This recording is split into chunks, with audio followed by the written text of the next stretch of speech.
مصر موطن لإحدى أكبر الحضارات العريقة في التاريخ. قبل أكثر من 3000 عام، وفي حوالي عام 1334 قبل الميلاد، أصبح طفل في التاسعة من عمره ملكاً في مصر القديمة. حكم الفرعون الصغير قرابة 9 سنوات، ولأكثر من 3000 عام بقي قبره مخفياً. إنه الفرعون توت عنخ آمون، صاحب أشهر مقبرة تم اكتشافها على الإطلاق. لنبحر سوياً في قصة اكتشاف مقبرة الفرعون الذهبي، ولنستكشف كنوزها الفريدة، وأنتم ضيوفنا اليوم في هذه الرحلة، فمرحباً بكم.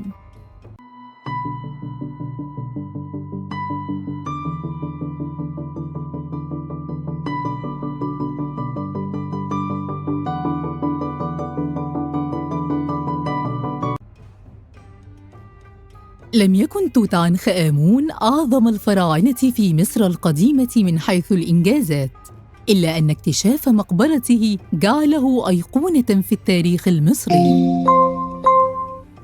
كنوزه الثمينة والفريدة جعلته أحد أشهر الفراعنة في مصر القديمة على الإطلاق.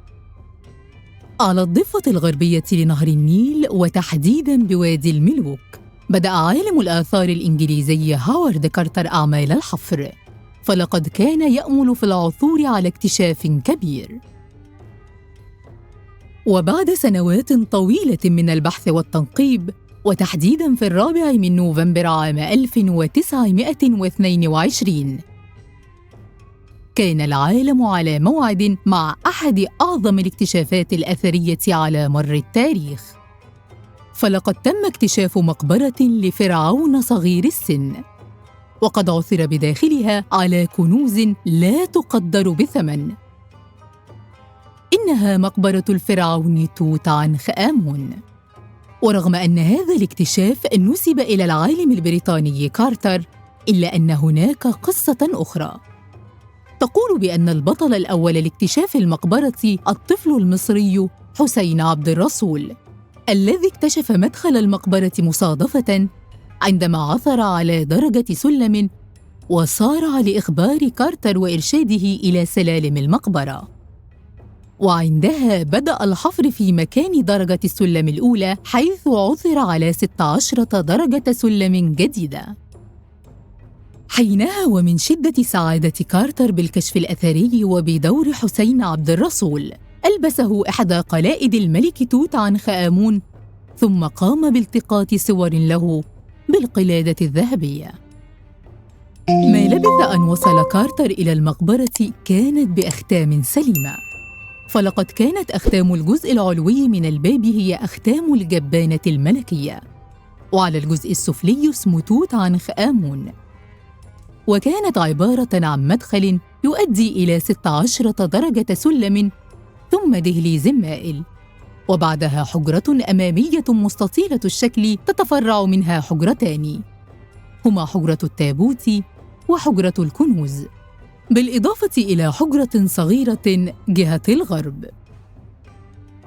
وهنا قد تتساءل، كيف كان شكل مقبرة الملك توت عنخ آمون عند اكتشافها؟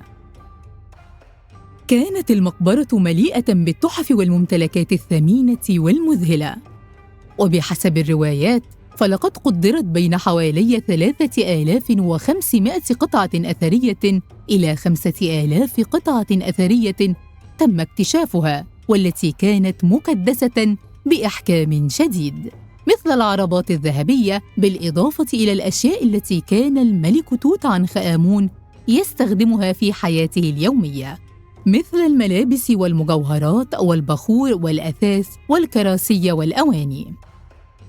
كانت الغرفة الخارجية مليئة بمشغولات ذهبية عمرها تجاوز 3000 عام، ولم يكن في الغرفة أي أثر لتابوت أو مومياء، فلقد كان بجوار الحائط 3 أسرة على شكل حيوانات، ومقاعد بلا ظهور، وكراسي لها أرجل حيوانية. وكان من أجمل ما عثر عليه في هذه الحجرة كرسي ذهبي. كان هناك أيضاً مدخل آخر يقف على بابه تمثالان بالحجم الطبيعي، ثم عثر على مقصورة هائلة تملأ الغرفة، ويوجد باب للمقصورة تلاه باب آخر بختم سليم. وخلف جدار تم إخفاؤه عثر على تابوت حجري يحتوي نعشاً مطلياً بالذهب، وبداخله مومياء الملك توت عنخ آمون يرتدي قناعه الأشهر على الإطلاق. والآن لنلقي نظرة بشكل أعمق على محتويات وكنوز مقبرة الفرعون الذهبي توت عنخ آمون. الحجرة الأمامية.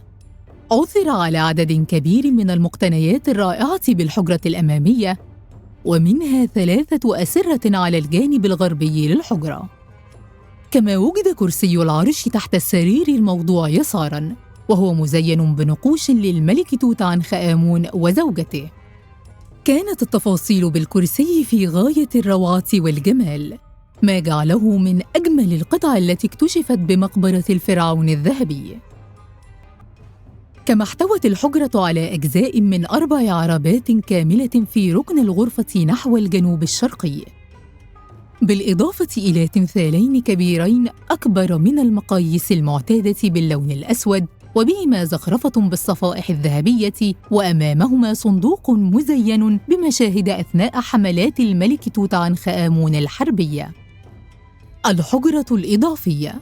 تتفرع الحجرة الإضافية في مقبرة توت عنخ آمون من الحجرة الأمامية إلى ناحية الغرب، مساحتها حوالي 17 متر مربع، وكانت تحتوي على قطع أثاث مكومة، ومن ضمن تلك المحتويات قطع أثاث كالكراسي ودواليب صغيرة، بالإضافة إلى عربتين حربيتين ومجموعة من المقتنيات الأخرى مثل الأواني الذهبية وقطع من الجعارين والتماثيل ومواد تخص الزينة والبخور.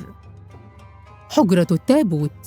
تنخفض حجرة التابوت نحو 1 متر عن مستوى الحجرة الأمامية الكبيرة، وتحتوي إحدى حوائط الحجرة تجويفاً مربعاً يغلقه ألواح من الحجر الجيري تهدف إلى المحافظة على مومياء توت عنخ آمون. أما عن مكونات حجرة التابوت، فاشتملت على التابوت الحجري والمقاصير الخشبية المذهبة، وعددها 4 مقاصير خشبية مذهبة متداخلة، كل منها يغطي التي تليها. تم العثور داخل المقاصير على 3 توابيت متداخلة على شكل هيئة بشرية، بالإضافة إلى التابوت الخارجي المصنوع من الخشب المغطى بالذهب، وكذلك التابوت الأوسط المصنوع من الخشب المغطى بصفائح الذهب. أما عن التابوت الداخلي، فصنع بالكامل من الذهب الخالص، وهو الأقرب إلى المومياء، وعليه القناع الذهبي الشهير لتوت عنخ آمون. وهكذا كان اكتشاف مقبرة الفرعون الذهبي توت عنخ آمون من أعظم الاكتشافات الأثرية التي تعد شاهداً على براعة المصريين القدماء، والتي لا تزال محل إبهار العالم حتى يومنا هذا. اكتب لنا في التعليقات هل شاهدت كنوز الملك توت عنخ آمون من قبل؟ حتى نلتقي على خير. تحياتي دعاء أبو القاسم، إلى اللقاء.